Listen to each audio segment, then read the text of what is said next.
Salut à tous les fans de foot.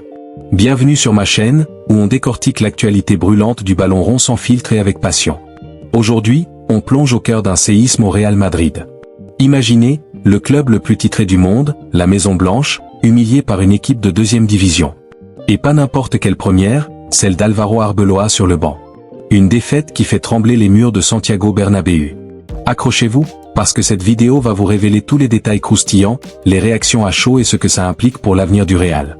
Si vous aimez le drama footballistique, likez, abonnez-vous et activez la cloche, on y va. Bon, commençons par le début de ce cauchemar. On est en pleine Coupe du Roi, 8e de finale. Le Real Madrid se déplace à Albacete, une équipe qui végète au 17e rang de la Segunda Division. Sur le papier, c'est une formalité pour les Merengues. Mais rien ne se passe comme prévu. Albacete ouvre le score, le Real égalise à la 91e minute, ouf, on pense au miracle et bam.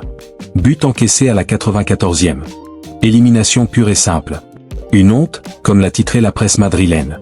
Et tout ça pour la grande première d'Álvaro Arbeloa comme entraîneur principal. Pour ceux qui ont raté le contexte, rappelons, Xavi Alonso, l'ancien maître à jouer du Real, avait été nommé coach il y a quelques mois. Mais après une défaite cuisante en Supercoupe contre le Barça dimanche dernier, il a été limogé. Le Real, en crise, décide de promouvoir Arbeloa, qui gérait la réserve. Un choix interne, rapide, pour relancer la machine. Arbeloa, c'est l'ancien latéral droit, champion du monde avec l'Espagne, fidèle serviteur du club. Il connaît la maison par cœur. Mais sa première ? Un désastre absolu. Dans cette vidéo, je me base sur les infos réelles tirées d'une vidéo YouTube postée par un insider madrilène où vous savez, ces chaînes qui capturent les conférences de presse en direct et analysent les matchs seconde par seconde. J'ai visionné les images, le stade Carlos Belmonte d'Albacete, pas plein à craquer, mais l'ambiance tendue.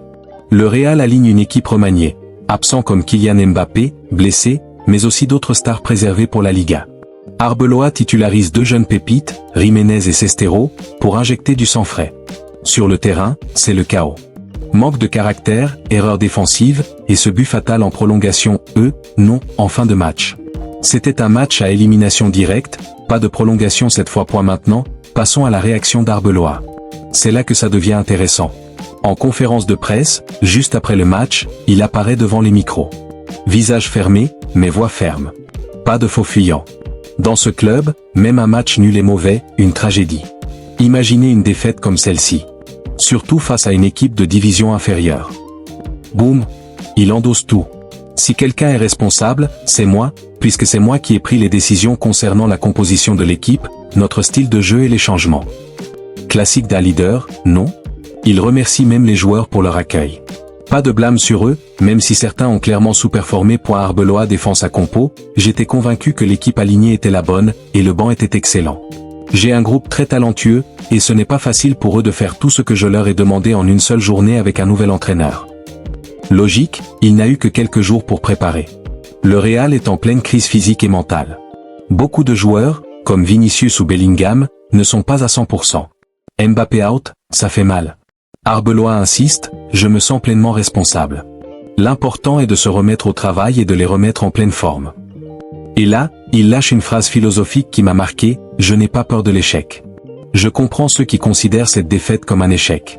L'échec fait partie du chemin vers le succès. Pour moi, les deux ne sont pas opposés. Waouh, ça sonne comme un mantra de coach expérimenté. Il ajoute, cela me permettra de progresser. Nous avons une grande marge de progression, mais je n'ai pas peur de l'échec. J'ai connu de nombreux échecs dans ma vie. J'ai subi des éliminations en coupe bien plus difficiles, et j'ai hâte de retourner à Valdebeba demain pour travailler avec mes joueurs.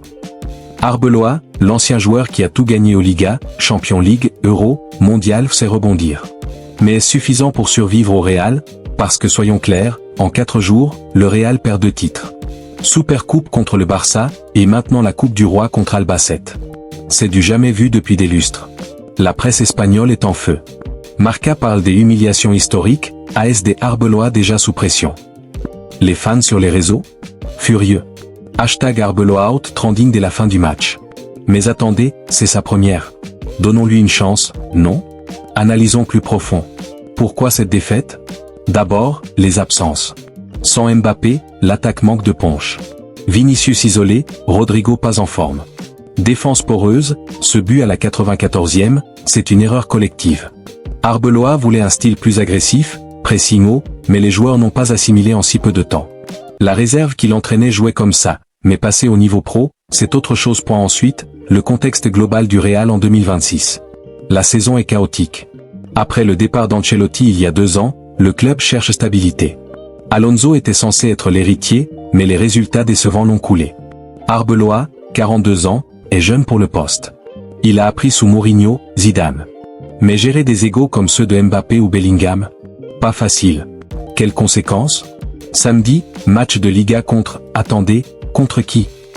D'après les infos, c'est contre l'Atlético. Un derby. Si perte, ça pourrait être fatal pour Arbeloa. Florentino Pérez n'est pas patient. Rappelez-vous Lopetegui ou Solari.